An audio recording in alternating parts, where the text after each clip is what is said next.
आजपासून माता महाकालीची यात्रा सुरू झाली असून देवी महाकालीच्या महिमेचे वर्णन करत लाखो भक्त चंद्रपुरात दाखल होत आहेत।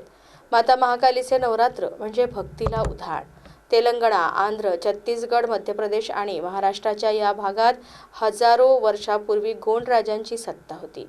या साम्राज्याची राजधानी चंद्रपूर होती। या शासकांची मार्गदर्शक देवी म्हणून माता महाकाली ओळखली जाते। एक छोटे मंदिर असलेले हे क्षेत्र गोंड साम्राज्याची शूरवीर राणी हिराईने आपल्या संपन्न कार्यकाळात आजच्या भव्य रूपात बांधले आणि सुरू केली देवी माता महाकालीची यात्रा।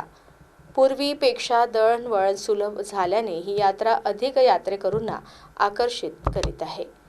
विविध धार्मिक अनुष्ठान व धार्मिक कार्यक्रमांनी ही वार्षिक यात्रा लाखो भाविकांचा केंद्रबिंदू ठरली आहे। पारंपरिक पोतराजांची नृत्ये, नवसाच्या जेवणावळी व देवीचे अभिषेक यामुळे माता महाकालीच्या यात्रेत धार्मिक रंग भरले आहेत।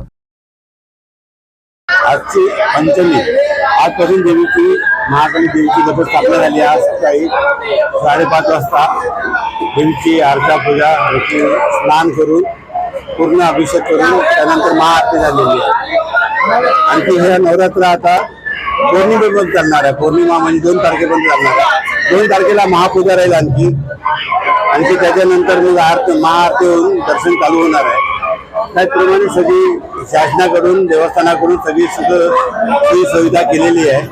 त्यानंतर भक्तांकरता पाण्याची सोय, थंड फवारे वगैरे, आणखी 2 नवीन AC लावण्यात आले आहे। मंदिरात काम चालूच आहे। आता त्याचप्रमाणे आता मुख्य दिवस देवीचा आहे। आता हा पौर्णिमा 2 तारीख हा मुख्य नवरात्रातला दिवस आहे। त्या दिवशी साधारणतः भाविकांची गर्दी भरपूर राहते।